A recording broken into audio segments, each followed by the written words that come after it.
شاری کفری یەکێک لە شارە پشتگوێخراوەکانی گەرمیان لەلایەن حکوومەتەوە.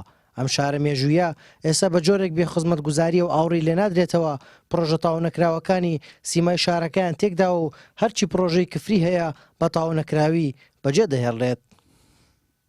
پرۆژە تاو نەکراوەکانی کفری بەڕاستی کۆمەڵێک پرۆژەی گرنگ و استراتیجیمانەیە لەم شاریا تاو نەکراوە. یعنی مبەڕری بەرپرسان قەیرانی داراییە. بەس بزانم کاکە یعنی ئەگەر ئەمەنە قەیرانی دارایی هەیە ڕوونی بکەنەوە زان ئەم قەیرانە چییە. ئێمە وەکو چالاکەوانان بەڕاستی پێمان وایە هیچ قەیرانێک لەم وڵاتەیان نییە ئیلا قەیرانی بەرپرسی دڵسۆزمان هەیە. و ئەم پرۆژەیە کە ئێستا ئێوە ئەیبینن بەردی بناغەیە 450 ڕۆژدانراوە بۆ تەواوکردنی. ئەوە نزیکەی دەوروبەری 2 ساڵە ئەو پرۆژە بەس بەردی بناغەیە هیچ نییە. وەڵڵی لە ڕووی خزمەتگوزاری ئەم شارە سفرە، هەر هیچ ڕازی نیمان، هەر شارێکە تا بڵێ دواکەوتووە لە سای سەرم دەسەڵاتەوە وەدە قوربانی دەست پیاوی حزب.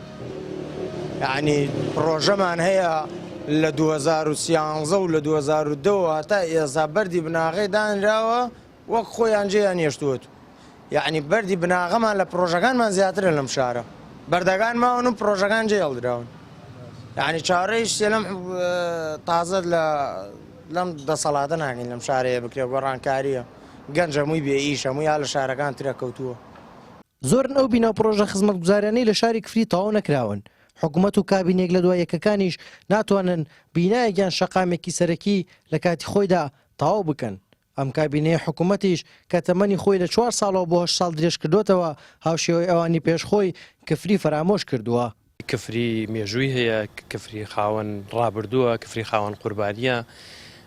ئەبوایە حکوومەتی هەرێم لە دوای ئەومانکردنە جەماوەریەوە گرنگێکی زۆری بە کفری بدایە، بەڵام بەداخەوە ئێمە کۆمەڵی پرۆژەی تەواو نەکراومان هەیە. یەکێ لە گەورەترین پرۆژەکان بینایی شارەوانی خۆیەتی کە چەند ساڵێکە ئەو هەیکەلە دروست کراوە.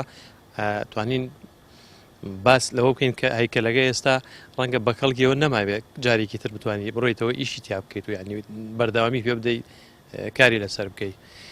پرۆژەی تەواو نەکراو زۆرە،